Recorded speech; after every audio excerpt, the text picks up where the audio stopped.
Abbiamo appreso dall'assessore che nel maxi emendamento che verrà proposto dalla Giunta è previsto un incremento della dotazione per le borse di studio.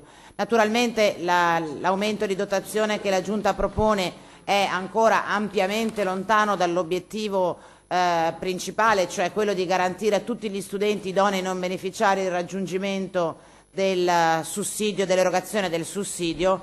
Vogliamo però intendere questa apertura della Giunta nei confronti di questa questione, sulla quale abbiamo molto discusso in queste ore, come un segnale positivo, come un impegno, penso anche stimolato dall'incontro che con tutti i capigruppo del Consiglio regionale abbiamo organizzato ieri con le organizzazioni studentesche che sono venute in Consiglio regionale a esprimere le loro preoccupazioni, raccolte evidentemente da tutti i capigruppo del Consiglio regionale. Mi sembra un gesto importante che vogliamo appunto cogliere in senso positivo. Ringraziamo l'assessore Calzavara e penso di doverlo e poterlo fare a nome di tutti i capigruppo del Consiglio regionale. Grazie Presidente.